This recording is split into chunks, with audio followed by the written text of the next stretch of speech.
This is Donald Parham of the LA Chargers, and you're listening to Chargers Unleashed, part of the LA Football Network. Stay jiggy. 3, 2, 1. This is Chargers Unleashed podcast. Here are your hosts, Dan Wolkenstein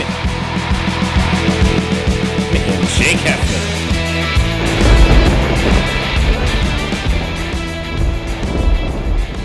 Welcome to another edition of Chargers Unleashed. Jake Hefner and Dan Wolkenstein here with you from the LA Football Network. Today's show, of course, is being brought to you by UFC Fit in Temecula, Golden Road Brewery, Tick Pick, Charger Bolt Family, and BetUS. We want to make sure that all you guys know that we are excited to announce that we have partnered with a number of different sports books to give you the best options for all of your bet sporting needs. For all of our California listeners, BetUS.com is the perfect place to bet on Super Bowl 56. If you live in a betting state, then be sure to check out all of our deals with DraftKings, FanDuel, or BetMGM. And in order to get our special Chargers Unleashed deal, you have to click on the link in the description below and make sure that you go and win big with amazing promotions that we have available. And if this is your first time listening to the show, of course, you can follow us on YouTube. Make sure to hit that like and subscribe button. You can also find us on Facebook, Twitter, and Instagram at LAC_Unleashed. Dan Wolkenstein. Woo, Jake, you got through the whole ad read. I'm so impressed. How about I'm so that? impressed. As good as that sounded, it is not nearly as good as the experience that Dan Wolkenstein is currently having as he is sitting with the rest of our LAFB Network crew at Radio Row, SoFi Stadium, Super Bowl 56. Dan, before we get into it, because we have a huge guest coming up on the show today, talk to me a little bit about the experience of what Radio Row has been like. We've seen pictures, we've seen everything. There it is. There it is. Apparently you're the last person in the building as well. Look, So, LAFB, say hi. We're representing. We're one of the last ones. LAFB is the last people in the clubhouse. Nice. Yes, we are making sure there's some rowdy noise going on back there. But no, Radio Row has been amazing. I talked to Austin Eckler, talked to Justin Herbert, Michael Irvin, CeeDee Lamb, Micah Parsons. I've talked to Ron Jaworski. We've had, you name it. It's been amazing, crazy experience. We saw Deebo Samuel here. It was a great day, honestly. It's an amazing day for LAFB. We've had lots of fun stuff going on, but it's been a wild ride. I'm kind of overwhelmed by all of it, to be honest, but I can't wait for folks to hear the Austin Eckler interview that we had, Jake. That was a lot of fun today. But no, I'm excited for today's guest because, look, we talked about your ad reads in the beginning. No one else does it better than Trevor Sikkema and his ad reads. And by golly, somehow we have Trevor Sikkema again 1 year later after he came on last year and called his shot. And here we are 1 year later. Trevor Sikkema is going to go into all of the 2022 NFL draft stuff for the Chargers. Who to get, who are his darlings, who's he picking, who the Chargers are going to get, all of that and more. I can't wait, Jake. Trevor's such a good dude. He knows so much about the draft that I just want to hit record and then just go back and listen a few times because I always miss something. To me, Trevor's like, if you remember the movie Book of Eli with Denzel Washington, and spoiler alert for those of you who have seen the movie, for what he's protecting, everything is basically, it's a Bible that's in Braille. But he's memorized everything from it, and he begins to dictate at the end of the movie every single verse of the book. To me, that's Trevor. He can vomit an encyclopedia of draft knowledge in the best possible way. And that is Trevor Sikkema to me. So the guy who essentially launched Chargers Unleashed 1 year ago, as you said it, Dan, is back 1 year later, now with PFF. If you guys haven't been listening to his podcast, NFL Stock Exchange, make sure to do so. But I'm stoked for this. So can't wait for you guys to hear it. Here is our interview with PFF's own Trevor Sikkema. Well, as all eyes are looking towards this Sunday's Super Bowl 56, Cincinnati Bengals versus the Los Angeles Rams, we here at Chargers Unleashed are going a different direction. We're looking more towards April 28th to be more specific, and we have brought in a very special guest today, the man who actually helped kick off Chargers Unleashed almost 1 year ago, the great Trevor Sikkema. If you guys have been following his work for some time, you remember from the Draft Network, but more importantly now from PFF with his podcast, NFL Stock Exchange. Trevor Sikkema, it is indeed a pleasure to have you join the show. What's happening? Boys, it is always good to be with you. That is some high praise in my best SNL Nick Cage voice. That's high praise for what we just had there. So I appreciate you guys having me on. I'm excited to talk a little Chargers ball with you. Absolutely. So, Trevor, what we wanted to do is we know we're just coming off the Senior Bowl. A lot of guys really helped out their draft stock. But more importantly, we want to obviously pick your brain a little bit on what really stood out to you. But then more importantly, because the Chargers really love drafting guys from the Senior Bowl over the last 5 years, we want to see which guys do you think that they should be keeping an eye on? Which one do you think would be the best fit? So let's start it off with probably one of the deeper positions in the NFL. And I know you've been covering this big time since you were down there. But let's talk about wide receivers. Who really stood out to you that week? A lot of big names, notably had good practices, but take it away.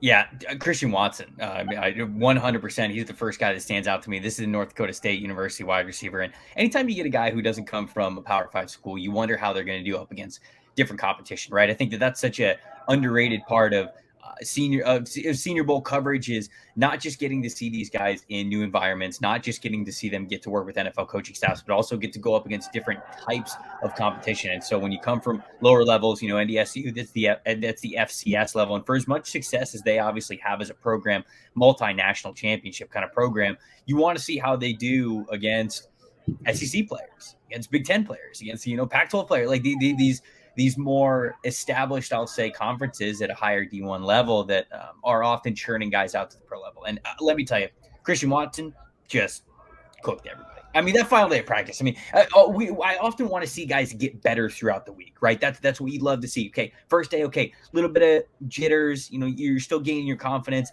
Second day, actually, this year wasn't ideal for catching the football because it was windy, it was rainy, it just was not ideal conditions. But man, when they moved into the indoor practice facility for day 3, I did not see Christian Watson lose a one-on-one rep. Didn't see him lose one. Not a single one around.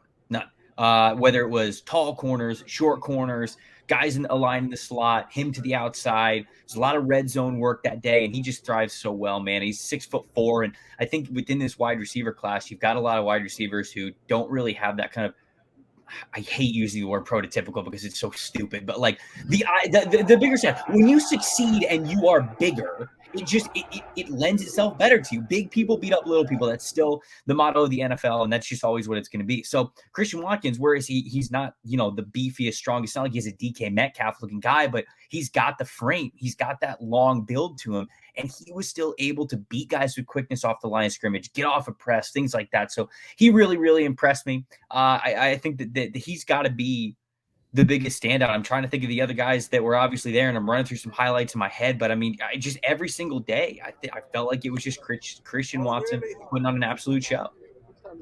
Do you see Christian Watson doing anything to solidify himself draft position wise to get to earlier in day 2? Do you see him as like a fringe day 2, day 3? Like, where do you see, obviously his stock has gone up since the Senior Bowl, but like, where do you see his ceiling and floor in terms of where he goes? I would tell you that he's probably firmly day 2. Now, I don't think that he's going to go like top 50 for sure, but like kind of like I said, when you get past the very tip top part of this wide receiver class, a lot of it is guys that you still like, but it's guys who are probably around like 6 foot, 6'1", and it's just like a lot of guys who are of that size. And Christian Watson comes in and it's like, okay, this guy gives you a bigger profile. He gives you something different. And so that, full pun intended, allows him to stand head and shoulders above the other guys that he might be drafted against. So whereas going into the Senior Bowl, I probably would have told you, okay, mid-round guy, you like the tape, you like what he's got there, is intriguing with his size. Now I would tell you that I'd be shocked if he doesn't get picked on day 2. Now, I think he's probably still more likely to be like an early 3rd round pick, but shoot, man, I've seen some people be like, hey, when are we getting him in the 1st round? And I'm like, I don't know about that. I don't know about the 1st round conversation, but all of that to say, we're talking about that as maybe a potential ceiling for him. It's going to be, it's going to be that kind of a floor for him. I think that it's really going to be day 2. Jalen Tolbert, he was the hometown kid as well. I want to give a shout out to a couple of the other wide receivers. Jalen Tolbert, he's a South Alabama kid who's getting to play in Mobile, in his stadium, if you will, because they hold the practices at South Alabama. I thought he got better as the week went on. Same thing with Romeo Doubs from Nevada. I liked what Doubs was able to do in day 3 because this was one of the better deep threat wide receivers that we saw coming into the week. And I think that he really struggled early on, even with Carson Strong, his quarterback at Nevada, throwing him the football. They gave him that consistent chemistry. He just was not separating deep as well as I thought that he was going to. And then day 3, when I told you guys, man, they ran a lot more red zone drills, he started showing up big time, started catching through contact, and that's what you really love to see. So that's something I love from him. Calvin Austin, the speedster from Memphis, I think absolutely put on a show with how well he can move and how well he can create separation. And, the talk of Mobile was if Tutu Atwell can go in the second round, Calvin Austin can go in the second round. So those are a handful of guys. There's probably a couple that I'm forgetting, but it was, as the week went on, the wide receiver group got better down in Mobile. And so there was a lot of guys to take away to be really impressed with. Now, I know this wide receiver class is actually really diverse when it comes to being different from the last couple of years. There's not that one premier guy or that group of three that you really say separate themselves from the rest of the class. Yeah. And it's different, obviously, everything that happened with Jameson Williams with the unfortunate injury this year. And you yourself, I know you have Drake London as your wide receiver one. Yes, I listen to the show, one.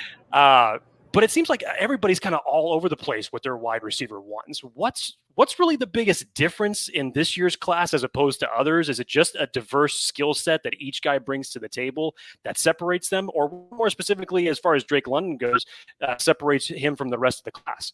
Yeah, I think that the real answer to that question, and it's gonna sound a little bit like it's a downer, like it's a big negative, and I don't really mean it to come off that negative, is there's concerns, if you will, with all of these guys. There's not this kind of home run wide receiver prospect that everybody's okay with at the spot they're going to be selected if they're selected high. Like, for example, I have Drake London as my wide receiver one. I think he's the best wide receiver in this class, but there are plenty of people out there who are saying like, okay, well, we question the launch speed. Do we want to draft a guy who cannot separate as easily with speed? And that goes into him being as big as he is, right? He's just not going to separate naturally, but I think he sinks his hips really well for a player of his size. He's got a great overall athletic background. I think he can really, I don't want to say stop on a dime, but man, he can flip the hips and hit a comeback route on you like you wouldn't normally see from a 6'4", 6'5" wide receiver. And so where he's not going to separate like some of these smaller guys. And if you want separation, okay, you're probably going to look elsewhere.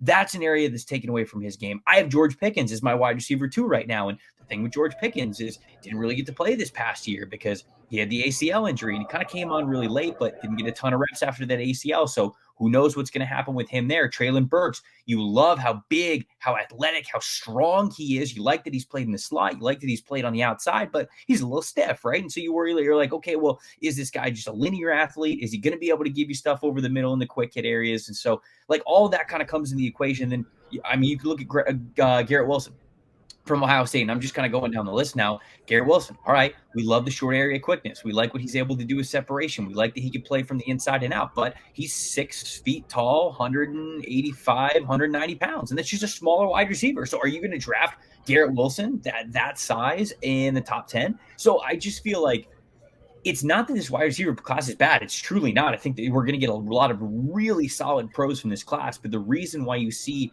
such diverse rankings within this wide receiver class is because I think that there's a true pros and cons list for 6 guys that you could all have either like wide receiver 1, wide receiver 2 potential going all the way down to, you throw Chris Olave in there as well. You guys mentioned Jameson Williams. So where some people might look at that and say, oh, I guess the wide receiver class isn't as top heavy. I'd sit here and tell you, no. The talent in this class is still good. It just means you could probably get a damn good wide receiver basically anywhere in the first round, even getting into that second round. And we've seen that theme in the NFL draft before, and I think it continues this year. And I was going to ask you, so we know there's a lot of talk in Chargers land about, like, do we keep Mike Williams? Do they franchise him? Do they extend him? Do they go in the draft? Either way, who knows? So I think maybe the question I have for you is for the Chargers, right? Specifically, maybe at 17, maybe it's going to be in second round. Is there a fit that you think is best for them in maybe one for day 1, one for day 2, and one for day 3 that you think, man, if they got out of here with this wide receiver and this class, they're good to go? I mean, I would love George Pickens for the Los Angeles Chargers. I think he'd be a fantastic kind of outside, more physical wide receiver than, you can get creative and use Keenan Allen everywhere. And they're, of course, used to doing that. Some people have pointed out Justin Ross as well. I think that Pickens, I have him at wide receiver 2. You could probably get him in the second round. I don't think people are nearly as high on him as I am, but that's probably kind of a day 2 target there for him. I think honestly, for day one, Treylon Burks. Like Treylon Burks is the guy for the Los Angeles Chargers. Like that is the player that you want. I mean, especially when you have the versatility of where you can align Keenan Allen, and not only that, when you throw in the versatility of like what you could have with Austin Eckler, using him out of the backfield, using him as a wide receiver. You can have one play where you line up Treylon Burks on the outside and Austin Eckler sitting in the backfield, and pre-snap motion, you kick Austin Eckler out and you bring Treylon Burks into the backfield. Like that's kind of what I'm talking about here with the versatility that you might be able to have. So I think the home run for them is probably Treylon Burks. I guess I would tell you that another day one target would probably be Jameson Williams, because you want that field stretching ability that Mike Williams was able to get. Plus, obviously, Williams and Williams, people wouldn't have to learn a new name, and fans always love that. But yeah, George Pickens probably on day two. I think that makes a lot of sense. Justin Ross is another player from Clemson. I have no idea how high he's going to go, but y'all remember his freshman season was absolutely outstanding. Almost, we weren't sure if Justin Ross was going to play football again because of I believe it was like a neck head injury kind of a thing, maybe going into his back, that it's just like it didn't look like he was going to play football again. And it was kind of quiet this year, but it was kind of quiet for Clemson on offense overall. So those are two guys that I probably look at on day two. Day three guy.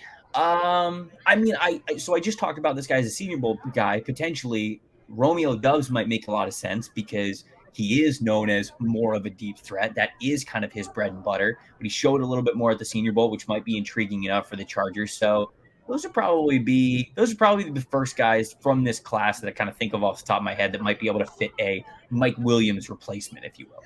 Now, would you go for any of those guys if Mike Williams stayed? I mean, I'm of the mindset that you watch all these other teams around the NFL and like it's just an arms race, right? I mean, it's basically just like get as many good players as you possibly can. I mean, like, can you imagine a Chargers offense with Justin Herbert at quarterback? You got Austin Eckler standing next to him. You've got Keenan Allen. You've got Treylon Burks. You got Mike Williams, right? I mean, like maybe you go out and you sign a tight end, right? But maybe David Njoku's available. Maybe you go get OJ Howard when he hits the market, right? I mean, like all of a sudden, you basically like everybody's talking about like, oh, they're not really where the Kansas City Chiefs are yet. Like you put the Kansas City Chiefs on notice if you go draft Treylon Burks in the first round. Like you basically say to them, line up with us. We'll find the mismatch. I guarantee we're going to find the mismatch because every team in the NFL is going to find the mismatch. I mean, like that was the Buccaneers strategy when they brought in Antonio Brown, right? I mean, like you looked at what the Bucs had when they won the Super Bowl last year, and it was Mike Evans, it was Chris Godwin, it was Antonio Brown, it was Rob Gronkowski, it was Leonard Fournette out of the backfield, it was more tight ends that they could throw at it. They had a wide and like even when guys were hurt or when they had different packages in, I mean, you saw what Scotty Miller was able to do as a deep threat for them to beat the Packers in Lambeau, right? You get your wide receiver, or I should just say your passing weapon, 6-7 guys deep. Nobody can hang with you. The NFL has not evolved yet to that point where we're seeing teams really make sure that they're as deep as they possibly can be at corner for this very reason, secondary overall. But we're not there yet. The offenses still have the ability to get the upper hand on them there. So, I can't remember exactly what the original question was, but I mean, like get Mike Williams and anyone else. Even if they bring back Mike Williams, none of these guys should be off the table, if you will, to answer the question that way. Now let's transition over to another position that arguably people believe that this has to be the number one target for them at 17, interior defensive lineman. You're going to have a lot of guys that are possibly going out free agency wise, a lot of holes for the Chargers to fill on the interior defensive line. Obviously, the run defense was not up to snuff for this year, so they really have to reload this position. You hopefully bring Justin Jones back, at least one of your interior defensive lineman free agents, but there were a lot of guys who elevated their stock specifically on the defensive line last week at the Senior Bowl, and I already know some of the guys that you're going to go through and highlight, but please, who was it that made you say, whoa?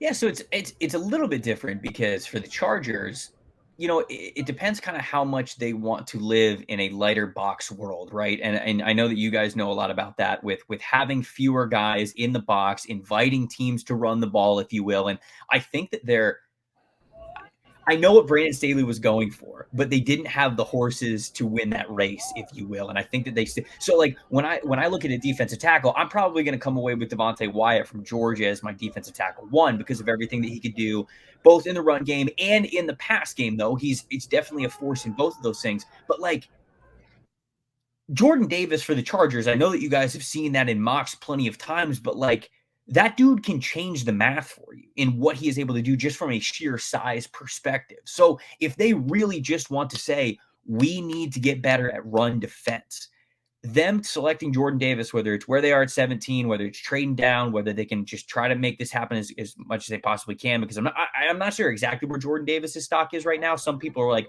okay, no football player comes around this unique very often. He's going to be a for sure first rounder. And then other people say, well, look at how few snaps that he plays. He shouldn't be a first rounder. So I'm not exactly sure where everybody's going to fall on it, but shoot, man, I love the idea of it. I love the idea of plugging Jordan Davis in the middle, and that allows yourself to play way lighter because you can't single block this dude. I mean, he'll do. You guys watch the Kentucky game. If anybody watches the Kentucky game, he'll do what he did in the Kentucky game, where he basically just like imposes a man's will against him with one arm, right? And he's just like staring in the backfield, like, oh, okay, which way is the running back going to go, left or right? Because I'm going to throw this guy off the sideline because he's a paperweight to me, like that. Getting that guy in the middle of the Chargers defense, I think, means a lot. Another player to keep an eye on. This is a Senior Bowl guy. I'm sure you guys read all about him. Travis Jones from UConn. I mean, this dude's mean, man. You go back and you watch some of that UConn tape, and I've said this a couple of times now. He got the Aiden Hutchinson treatment, right? I mean, Aiden Hutchinson he got double teamed and triple teamed all year long. Well, that was also Travis Jones. He just wasn't getting any pub because he played on UConn, and they would just block him with everybody that they possibly could on the interior because he's just, at the snap, okay, engage, throwing this dude off, okay, engage, throwing this dude off, and it's by that time the ball was out. But he's looking like a monster in the middle. He looked like a monster when he was at the Senior Bowl. I thought that was really important. A guy from UConn taking a step up, playing some really good players on the interior, man, that was at the Senior Bowl with him. And so, honestly, for the Chargers, if you will, there's plenty of other interior defensive tackles I could talk about. But for the Chargers, the two guys that I really like are Jordan Davis and then Travis Jones because of that strength profile that they bring. Do you see, speaking on defensive line, before I go to another position Chargers are drastically in need of, for the defensive line, do you think that getting a defensive tackle at 17 is too rich? If you're the GM of the Chargers, is that too high for you? See, I would tell you that it's not too high for Devontae Wyatt. So if you like Devontae Wyatt yourself, and if the Chargers go, okay, we want this guy, we want to build around this guy, we think he's good enough interior run defender, we think he can complement Bosa, we think he can complement the rest of the guys here, then no, I would tell you that player at 17 would be worth that value. But really, I struggle to find anyone other than Wyatt really worth that 17th pick. Like if you're going to consider Jordan Davis, I do not think they should consider DeMarvin Leal at all. I think that would be counterproductive to what they need to go for on the defensive line. He's just too light. He's just too much of a tweener. But if they want Travis Jones, then I think you pick those guys. You can pick those guys later. So if they want Devontae Wyatt, 17 is appropriate for me. Anybody else, I'd be looking to trade back and see if I can hit a sweet spot there. Are you guys listening? Chargers fans? Because, Trevor, I'm telling you, everyone is like Jordan Davis or bust. And Jake and I are sitting here quietly in our cubby holes And it makes you understand why, right? We just kind of had that conversation because schematically and what you get done with Jordan Davis makes sense. Now, it just goes to how they're going to build the rest of the defensive line around him. Do they have the right pieces there? Because, look at it this way. Tampa Bay drafted Vita Vea 11 a bunch of years ago, and Vita Vea is more athletic and impacted the passing game more than Jordan Davis did, so it was a little bit different. But even that being the case, Tampa Bay continued to have to add around Vita Vea for Vita Vea to become worth what he was. So, if they trade back and they get themselves Jordan Davis or shoot, man, even if they think, okay, this is our centerpiece of the defense, we're going to draft Jordan Davis at 17. I still think it could be worth it if you make more investments around him and you get really a fantastic defensive line. But I don't think you're going to be able to just pick Jordan Davis at 17 and then it's fixed. I think the value for that pick, or at least just it panning out, would require a couple more steps. Let me touch on something that you actually had brought up there, Trevor. And I'm really glad that you highlighted the difference of the defensive tackles, what it is that you want your defense to accomplish with the certain players that you're selecting. And you mentioned DeMarvin Leal just a second ago. It's so funny how much throughout the season things change, because I remember it was either in late August, early September. It was one of your last shows with the Draft Network. You and Joe Marino were on there previewing the interior defensive line class. And at this point in time, everybody pretty much, the consensus was that DeMarvin Leal was the top guy. And then you see a guy like Perion Winfrey, who I think in your guys' discussion was maybe IDL 5, but really elevated his stock this week. Obviously MVP of the Senior Bowl. But guys like him and guys like Fidarius Mathis that maybe you can come back around in the second round, they've really seen their stock really shoot up over the last couple of weeks. Talk to us about, what you've seen from some of the guys that may not be the first round prospects, but this defensive line class is so deep that you could always find someone really good in these later rounds. Yeah, no, I agree with you, man. I think there's a lot of really nice defensive linemen. And, if you're looking for I feel this is probably going to be a day 3 guy, but if you want like kind of a more run stuffing, bigger player, strength guy, John Ridgway from Arkansas is a guy who was at the Senior Bowl as well, who brings a great strength profile to him, right? And I think that you could find a guy like that. Shoot, I was at Shrine as well over in Vegas before I was in Mobile, and Marquel McCall from Kentucky, the big bully in the middle. Now that's his own nickname. I'm saying his own nickname right there. That's his name is Bully Ball McCall, and I think you really saw that during practices. And so those are a couple of guys that maybe those mid rounds where you could pick up an interior defensive lineman, I think that could really help your D-line rotation there. But yeah, you mentioned Fidarius Mathis, I think is a guy who improved along that Alabama defensive line. Perion Winfrey, I thought looked good this year. I thought he looked great at the Senior Bowl. Now, he was getting coached by the Jets defensive line. And I made sure I showed up to practice early just to watch the Jets defensive line coach scream at these guys. Not in a bad way. He wasn't like getting on him like was mean to him. He was hyping them up, man. Like he was screaming. They're doing the drills to get ready, and he's like, "Get off the effing ball, go!" And like, but you could tell like, and whenever anybody did anything good, he was like, "Let's go, baby!" And that you saw no player fed off that energy more than Perion Winfrey, man. I mean, he took that to the one-on-ones. He took that into the scrimmage, and he was hyping his teammates up. He was hyping himself up. He was feeling it. He was playing so great. And if you get that kind of motivated Perion Winfrey, man, in the NFL, he is going to be a difference maker, because I thought there were times on tape where I felt like Perion Winfrey was a little too finesse. I really did. I thought that he was not as aggressive as he needed to be. He gets that Jets defensive line coach in his face, man, and all week there was no lack of aggression from him. There was no lack of gear, and you saw that instead that plus speed profile from him as one gap penetrator, then paired with aggressiveness, paired with the hands moving where they need to super fast. And like, it was just awesome to see. So Perion was great. The only other guy that I would kind of throw in there is Logan Hall, depending on how you see him. Is he a defensive end for you? Is he an interior defensive tackle? He's the guy from Houston, just really long frame. He's very unique.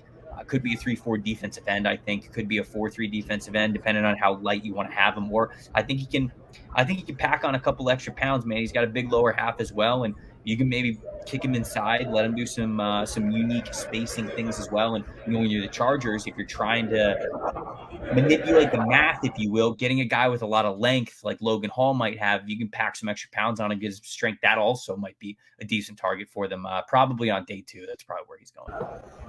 We're talking to PFF Trevor Sikkema. Trevor, now, look, I think Chargers fans, everyone alike, has been so spoiled by who the Chargers picked at 13 a year ago. They got Rashawn Slater, their home run pick. We had you on our show last year. You said that was their guy.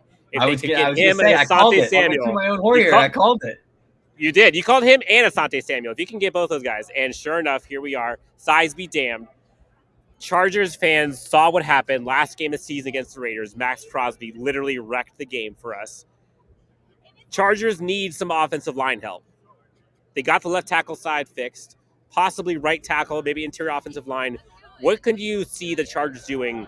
Let's say day 1, maybe day 2, but like, where should they go, or where should folks look at when you're looking at the offensive line class? Yeah, it's a really nice class, I think, especially for,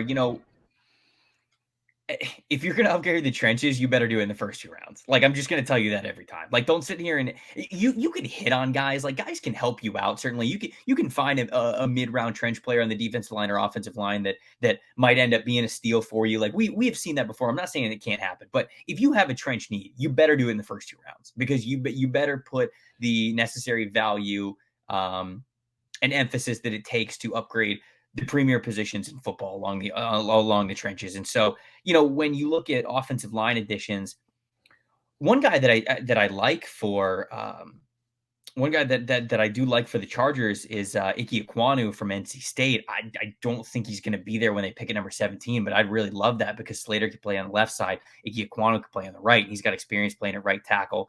I like the Darian Kennard as well, if they want to go kind of with that interior defensive line, offensive tackle versatility. He's played both at Kentucky. He's a mean cuss. He is a big, dense dude. He's got a really thick lower body. You love the way that he is built. So I think that probably like those 2 guys, I would like to see the Chargers target.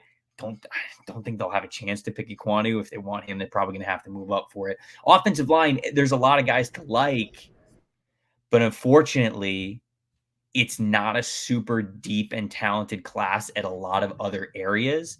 And anytime that's the case, you often see drafts go very trench heavy early on. Like when you're not getting blown out of the water by wide receivers, tight ends, running backs, I'll throw in there, linebackers, corners, and of course quarterbacks as well. When those positions are lacking, and there's not a lot of allurement to pick those super high, like, man, we got to have this guy. We got to have this skill position player. You just see the NFL revert to, well, not revert, that's not the right word, but you just see them say, we're just going to take a trench player. We're going to take a trench player. We're going to take one of the guys that we like, and we're going to see if it pans out for us, because it can work that way. So those are a handful of names that I would like for the Chargers, especially in the situation where it looks like they're moving on from Brian Bulaga. So it looks like they're going to have a right tackle spot open. Those are 2 guys that I could see really fill it. But other than that, you'd probably have to look at some players like maybe a Trevor Penning, maybe a Max Mitchell type from Louisiana, who I like. I think that he might be a nice day 2 target for them, but he'd have to flip over to the right side. Bernard Ryman from Central Michigan. Both Mike Renner and I really like him. I was higher on Ryman going into the Senior Bowl, and now I'm a little bit lower on him. I'm lower on both him and Trevor Penning, because, when we talked at the top of the show about getting a different level of competition, you look at Ryman going from Central Michigan, now he's going up against SEC players, Big Ten players, right? You look at Trevor Penning, okay, Northern Iowa, now he's going up against he's going up against ACC players and Pac-12 players or whatever. Their outside shoulders got exposed bad in the one-on-ones. I mean, you watched a lot of guys just be like, okay, they are not used to this speed. Now, I'm not saying that can't be corrected. It absolutely can, but it's just something that I was a little bit higher on both of those guys going into the Senior Bowl. I bumped them down a little bit just because I can physically see the learning curve that they're going to need, which was kind of in their projection already. So it's not like I'm dropping them like a rock, but that was a long rambling answer to give you guys a couple of names to look out for. And Jake, real quick, before I know we got another position to go into, but I do have to say, Jake, how nice is it to be in a position covering the Chargers where like they got their dude at quarterback in a draft class specifically like this? With this draft, yeah. Like imagine being a general manager the last couple of years. They're like, no, we'll kick that can down the road, and I'm gonna wait till 2022 to draft my quarterback. Like Trevor, a lot of teams are screwed, man. Is there a quarterback to draft in the first round? I mean, we're gonna see 3 or 4. It's gonna happen, but would you? I don't think I'm going to have a first round grade on any of these quarterbacks. No. I think that I don't know. I'll probably end up having like a late 2nd round grade as my highest quarterback, man. They're just this class. You would have to get over a lot of cons for these quarterbacks to be really good. Like Malik Willis would have to look like a quarterback that he has never looked like before in order for him to succeed in the NFL as a first round pick. Desmond Ridder would need to all of a sudden, all of the touch passes, the strange touch passes that aren't accurate, they would just all have to just suddenly go away, just like absolutely go away. Kenny Pickett would have to get bigger hands immediately. Like, I don't know. Like, it's just, there's unfortunately so many cons that I think a lot of these quarterbacks have to make up for. I like a lot of them. Like, I like a lot of these quarterbacks. I just don't think they're franchise dudes. And we know that the NFL going to draft them like them, because that's what the NFL does. Let's move on to a different position for the Chargers that is could definitely become a big need here. Joey Bosa seems to need some help.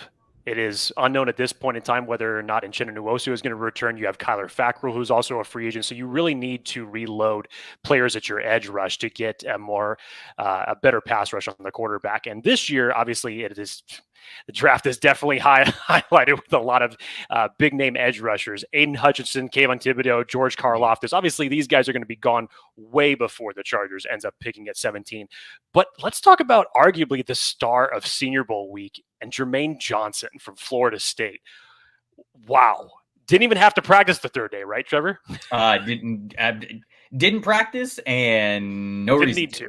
Absolutely no reason to, man. He was so dominant in day 1 and day 2. Connor Rogers and I were talking on our podcast, and right after the day 2 recap, I was like, I don't know why he's going to show up tomorrow. And guess what? He didn't. He didn't need to. He was by far the best player at the Senior Bowl, and he's super impressive. He went from a fringe first round player for me to a no doubt about it. You better get this guy somewhere in your first round because he's absolutely going there. He could certainly be a target for the Chargers at 17. I think that he would actually be perfect for what they're looking for because he is a great run defender as well. I went into the Senior Bowl thinking, okay, this is a dense, strong, heavy dude, knows how to hold the point of attack, knows how to be great on run defense. Wasn't sure I saw like the consistent pass rush flashes that I wanted to. Like I saw a little bit of them on tape, but I was like, I think this guy's probably more of like a true 5-tech 4-3 defensive end who's going to be known more as a run defender than he is a pass rusher. And they put him in pass rush situations in the Senior Bowl, and he thrived every single time. I mean, he was absolutely bullying guys. You go to the man. If you fast forward to the end of the second day of practice, offensive tackles were scared to go up against him. Like you could, the confidence that was oozing from Jermaine Johnson, who basically was just like, line any one of you up against me, it doesn't matter, I'm going to beat you. And like because it came to fruition. There's a reason why he believes it. He would be absolutely fantastic. Somebody else that I would also love for the Chargers, a little bit more of a project, but I'd love David Ojabo as well. Some people have David Ojabo, the Michigan edge rusher, opposite Aiden Hutchinson. Some people have him going in the top 10. Not so sure he goes in the top 10 now.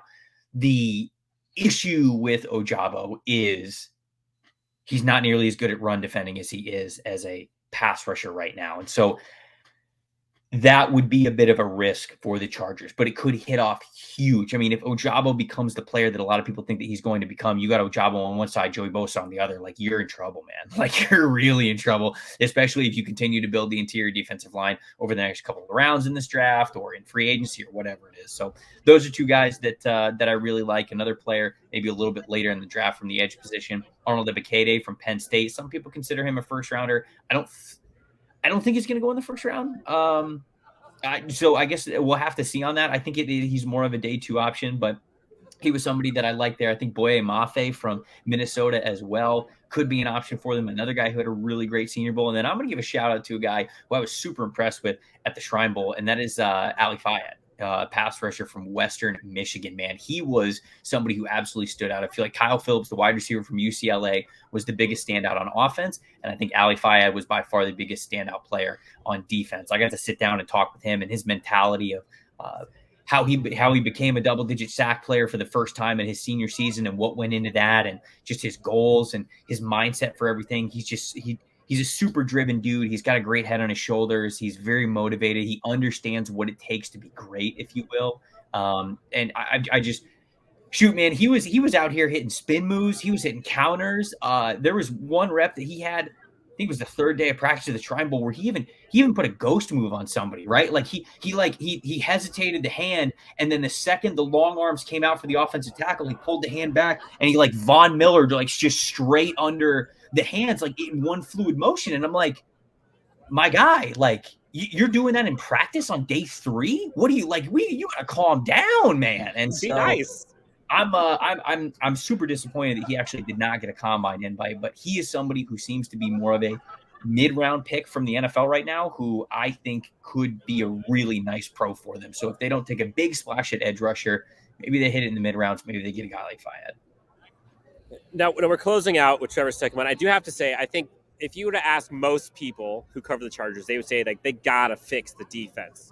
Like they got Justin Herbert on offense, they got enough guys on offense, but the defense needs to get fixed. Cornerback, secondary unit, they got Michael Davis, they got Asante Samuel Jr., who looks to be a stud, but they need more depth, they need more secondary, potentially more depth and safety as well. the cornerback class. There's always, everybody talks about like the Stingleys, everybody talks about the Sauce Gardners, Booth, you name it, McCreary. There's so many of them. But looking at Chargers specifically and the scheme they have with Brandon Staley, where it's so multiple and they got to do so many different things and aggressively, do you like who do you think stands out for the Chargers? I know we saw Kobe Bryant at the Senior Bowl. Like I actually think it'd be so fitting to see Kobe Bryant as the LA Charger. But who are the guys for you, for the Chargers specifically with that defense? Kobe Bryant was going to be one of the names that I threw out to you guys. I think that he's fantastic, man. He is not just quote unquote the other Cincinnati cornerback opposite Sauce Gardner. You know, at one point in time, I was like, man, I don't understand why Bryant's so getting so much attention. Sauce Gardner's so much better. And then I went back and I'm watching Bryant's tape and I'm like, damn, Bryant's good, man. I don't think Bryant should have won the Thorpe Award. All respect to the year that Bryant has had. I don't think that he should have won cornerback of the year in college football, but that's not to say he didn't have a phenomenal year. I thought that he did. He also looked great at the Senior Bowl. The number one target for the Chargers, I believe, in my heart of hearts, is Trent McDuffie, the corner from Washington. Such a smart player, man. So versatile, understands the game so well. I had an opportunity to sit down with him and do a feature and just talk about his background and how he approaches the game and the guys that he's watching. And I mean, like, dude, you know, sometimes people talk about like, oh, like who are you watching in the NFL? And they mention a couple of guys and like, yeah, just like what he's watching. I asked Trent McDuffie who he's watching. He's watching Hall of Famers, man. He's watching Charles Woodson. He's watching Rondé Barber. Like he's watching the best of the best. And like, yeah, of course he's watching guys in the NFL now, but he's setting the bar super high. And I just believe that, you know, it would be some people might not love them drafting Trent McDuffie because it would be a shorter corner, and that's not even your nickel, right? You would have Asante Samuel as a shorter corner on the outside, Trent McDuffie as a shorter corner on the outside, and then you're not even talking about probably also having a third short corner as your nickel defender. So I think that might be something that might get in the way. But when it comes to, you said it, multiple schemes, being able to play multiple different spots, McDuffie even he's gonna tell NFL teams, like, if there's some snaps where you want me to rotate at safety, like really throw him off, I could do it. I'm gonna learn how to play safety for you. I'm gonna master safety. I'm a master outside corner. I'm a master inside corner. And I think Brandon Staley's absolutely going to love that. I'll also give a shout out to his teammate, Kyler Gordon, who did not play as much as Trent McDuffie did, but is going to be a riser in this class. I think as people kind of dive deeper into the corner class, they're going to realize that Kyler Gordon, again, was not just this backup at Washington who is really just testing his luck in the NFL. He's very talented. He's very good, graded out very highly for us. And so I'd probably say those three guys outside of course, you know, the Chargers can get Derek Stingley, great. You know, like if they can get Sauce Gardner, great. But like those are some three names that I would throw at Chargers fans to just keep their eye on. I want to pick your brain a little bit there, Trevor, because you kind of mentioned it as far as even at a Trent McDuffie type of scenario. Now put your Brandon Staley, Ronaldo Hill hat on for just a second. Now, if it was you, because you signed Mike Davis to a long-term deal, you spent a second-round pick on Asante Samuel Jr. last year, you had Chris Harris essentially as your go-to slot nickel corner this year. Let's just say it ends up panning out this way. You'd end up taking with this team Trent McDuffie. What's the rotation of your corners? Does Asante Samuel now become your nickel guy? Does Trent McDuffie play the outside? If it was you, because that's where I've been trying to search for as far as corner goes. Is it more searching for the guy who's better suited just to play the nickel, or do you want someone as versatile like this, and then you could start playing around with the guys that you have?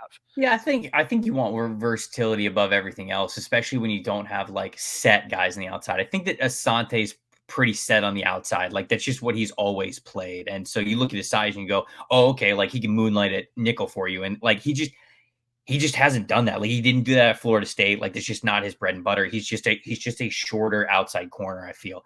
How much nickel did Davis play for you guys last year? How much did Not much. Zero. None? Okay, zero. So that's what I thought. And I was like, I don't think David has played nickel. So, you know, that's when you get into a situation where if you drafted a guy like Trent McDuffie, he could just play so many different spots for you. Like if he ends up being your number one corner in camp, okay, play him on the outside, play him in Asante Samuel, and have somebody else play as a nickel. You might be able to sign a nickel guy, you might be able to draft another nickel guy, and then it's not like, you know, some people look at it and they go like, oh, then you're wasting Michael Davis. No, you ain't. It's what we just had with the wide receiver conversation. Like you're in the same division as the Broncos. You're in the same division as the Chargers. You're in the same, you know, you're in the same conference as the Bengals, right? With all of their deep wide receivers. This is just where the NFL is going. And so like, even if they're, I think people like for things to land perfectly, like, right? Like, oh, like you just go like, ooh, we have our top 2 outside guys, and then like we have our guy who's a nickel specialist, and then we just have kind of like the other backup guys and like to do this and that.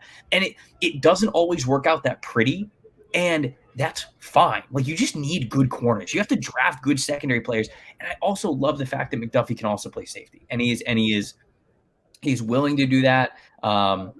Shoot, you look at a guy like I'm bringing up so many Bucks players. People are just going to notice the bias right away. But like you look at Antoine Winfield Jr., and I'm not saying that Trent McDuffie is like Antoine Winfield Jr. because he was more of a solid safety, but Todd Bowles got creative with how he used Winfield Jr. as a man coverage defender over guys who were in the slot. And like that's to me what you can sometimes do with McDuffie. And like if your best lineup ends up being some form of like, just imagine this, like Davis playing on the outside where he's comfortable. Asante Samuel doing the same. You got Derwin in the nickel covering like a big tight end or a big slot receiver that people are like to pick on. You've got Trent McDuffie as a safety. You've got Nasir Adderley as a safety, right? Like all of a sudden, these are mix and match lineups. And then like on another snap, you could have Derwin go back to strong safety. You could have Trent McDuffie come in the middle, right? All of a sudden, it just becomes you get so many different lineups that you could throw at these wide receivers, and it allows you to match your corners up with the skill set of what other teams' wide receivers might be week in and week out. So I think that's probably everybody likes to be like, oh, we need a nickel corner the most, so let's draft a guy that's 100% just like going to be a nickel corner. It's like, it doesn't always work like that, and it probably shouldn't. You should probably just draft the best secondary player and figure out what happens from there, right? These guys are great athletes. You can teach guys to play different positions. So that's probably, without me obviously being a coach on the roster and knowing these guys hands-on, that's probably how I would approach it from an outsider's perspective.